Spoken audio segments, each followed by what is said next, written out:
proof that Kasab belonged to Faridkot village in Punjab province. This assertion too flies in the face of what the Pakistani government has been maintaining all along about Kasab. All right, let's in fact go across to our correspondent Geeta Mohan, who joins us on the phone line.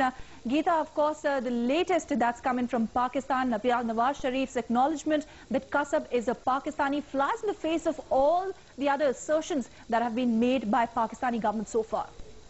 Well, Ruchika, firstly, it is not lost on anybody that this is political opportunism to the hilt. Nawaz Sharif and his party, the opposition, was rather silent in the past 2 weeks, and now when the time was right, they hit out saying that it is, in the Kasab indeed, is a Pakistani national. He just wants to prove that the government of the day in Pakistan is indeed a failed government. But we should remember that when it comes to the numbers... Geeta, I'd ask you to just hold your thoughts. In fact, we are being joined by PMLN spokesperson Asim Khan on the phone line. Mr. Khan, thank you for joining us here on Headlines today. It would certainly come as a huge embarrassment for Pakistani government at this point when many are questioning whose authority, whose writ does really run in Pakistan. What does your party maintain as far as this lone terrorist who was captured in Mumbai is concerned?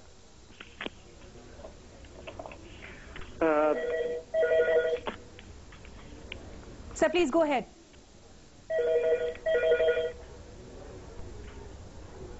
Can you hear me? Hello? Mr. Asim Khan, if you could just once reiterate the stand that your party takes. I believe the former Prime Minister of Pakistan, Nawaz Sharif, had said to one of the news channels in Pakistan that Kasab, the lone terrorist who was captured, is indeed a Pakistani. As far as PMLN stated stance is concerned, we do believe in transparent and acceptable investigation from both the sides. Furthermore, we do believe that such investigations cannot be accomplished until both Indian and Pakistani government join hands together. Now, as far as Nawaz Sharif's last day's statement is concerned, what he wanted to maintain, that was, on one hand, Indian government is claiming Mr. Kasab belongs to certain area in Pakistan. On the other hand, our government was denying this fact. And thirdly, our government, they have restricted the entry in that particular area.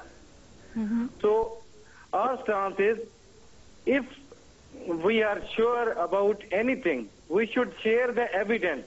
If our government claims Mr. Kasab doesn't belong to Pakistan, or even if he belongs to Pakistan and he was innocent, it should prove.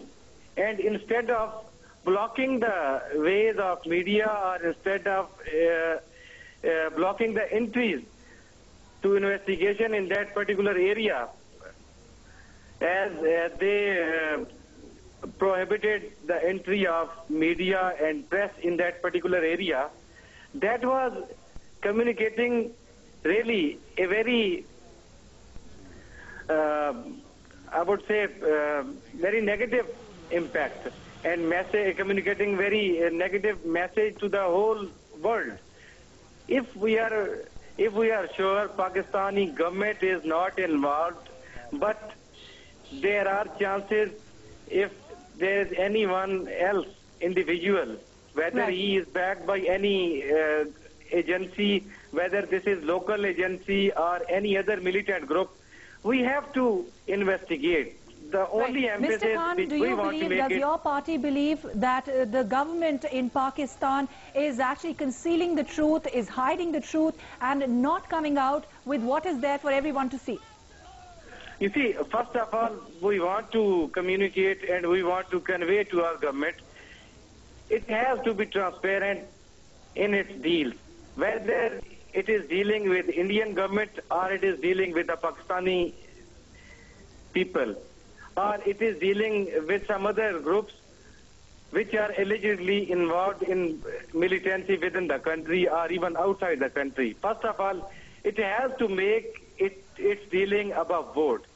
Secondly, we do believe if there is any individual who is involved in Pakistan or outside the country, whether this is Mumbai attack or anything, any other place, he or she should be brought into books. And nothing should be hidden from the nation, from the world. If we will go ahead in a transparent manner, definitely we will be in a better position to save our stance. Right, Mr. Khan, there have been a series of flip-flops that we've seen from the civilian administration of Pakistan, be it the issue of incursions of Indian Air Force fighter aircrafts in its airspace, or even sending ISI chief to the country. Do you think the handling so far from the government has been rather inadequate and inept?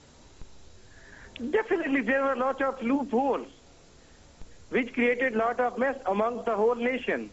And similarly, we conveyed very negative message to the whole world that we are not, either we are not serious or we are not capable to do all this.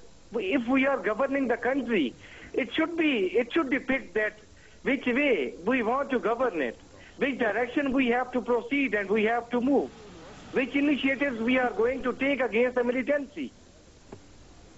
Right, and the series of turnarounds, Mr. Khan, that we've seen from President Zardari and Pakistani government, do you think they have come about because there is immense pressure that's being mounted on the civilian administration from the army and the ISI? We don't think so. We don't think so. At the moment, army and ISI both have become impartial. They have not interfered in any of the government affairs. So far, the investigations or our relationship with the Indian government, our ongoing operations against the militancy are concerned. They are simply following the policy which the government wants to implement. So, we strictly overruled, at least at these moments, there is nothing like this.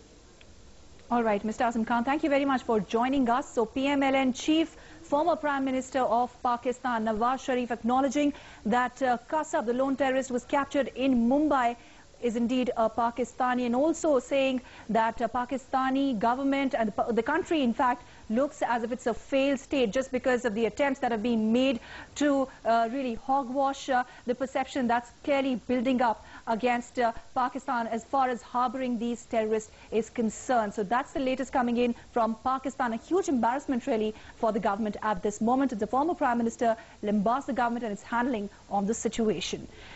Well, we slip into a short break here. Coming up on the other